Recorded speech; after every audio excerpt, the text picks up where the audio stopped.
C'est le complexe scolaire Ayou Centre de la localité d'Alada, dans le département de l'Atlantique, qui a servi de cadre au lancement officiel du certificat d'études primaires CEP session de juin 2021. Ils sont 222 candidats, dont 96 filles, répartis dans 7 salles de composition. C'est le ministre de l'enseignement maternel et primaire, Salimane Karimou, qui a procédé au lancement des épreuves.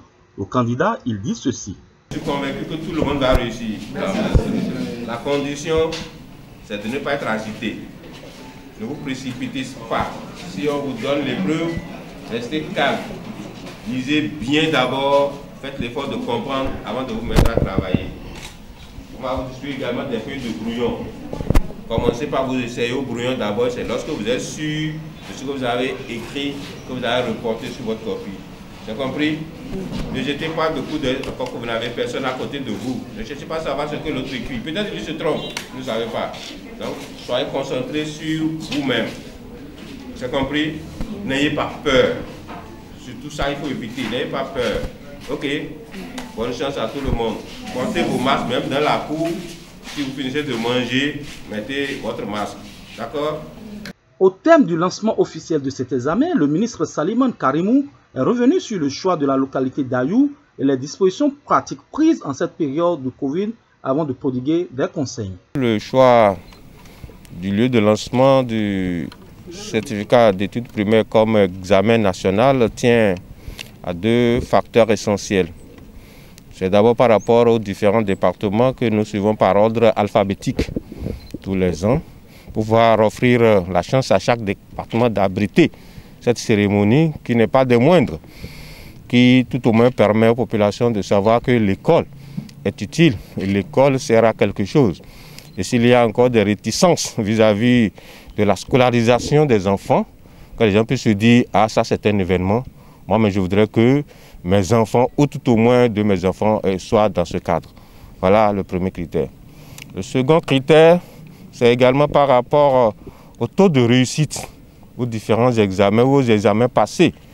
Lorsque nous constituons parfois la liste, et à défaut de retenir la localité selon l'ordre alphabétique, alors lorsqu'on constate que dans une localité, par le passé, il y a un très faible taux de réussite de ces enfants-là à l'examen par rapport au milieu, alors nous faisons également l'option d'aller dans cette localité pour essayer de booster, n'est-ce pas, et les apprenants de cette localité afin qu'ils comprennent également qu'ils doivent redoubler d'efforts. Au même moment, c'est un message que nous laissons aux acteurs de l'école de ce milieu, comme quoi il faut toujours s'investir davantage pour le compte de l'avenir.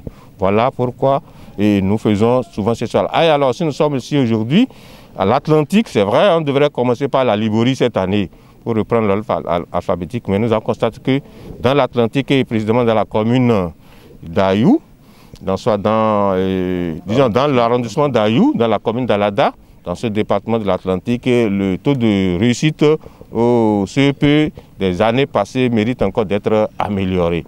C'est dans ce sens-là que nous avons fait l'option d'être là pour pouvoir également galvaniser, soutenir et en même temps dire aux populations qu'il y a encore quelques efforts à faire. Vous avez constaté quelles sont les dispositions qui ont été prises. Cela a également été relayé dans notre message, comme quoi le gouvernement reste attentif, n'est-ce pas, puisque le virus est encore là, même si nous avons appris à vivre avec.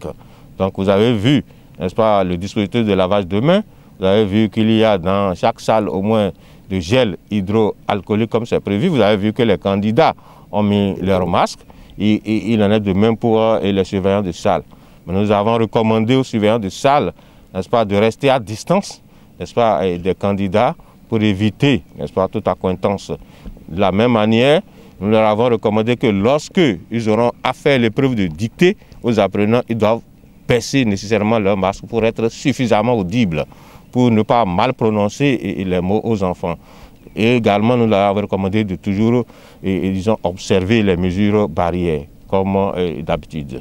La première autorité de ce département de l'Atlantique, le préfet Jean-Claude Kodia, a repositionné le lancement de cet examen dans un contexte général.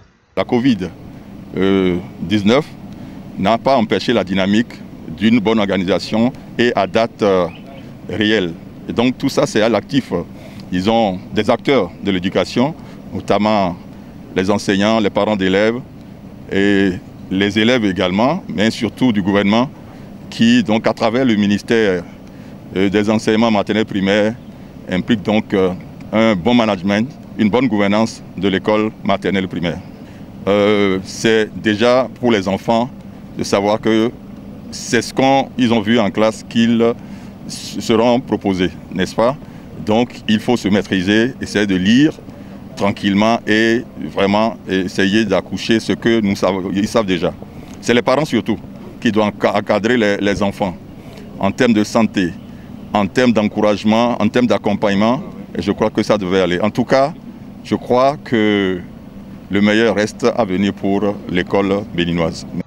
Ils sont au total 242 066 candidats à composer pour cette session 2021 et les épreuves qui démarrent ce jour prendront fin le jeudi prochain par les épreuves sportives.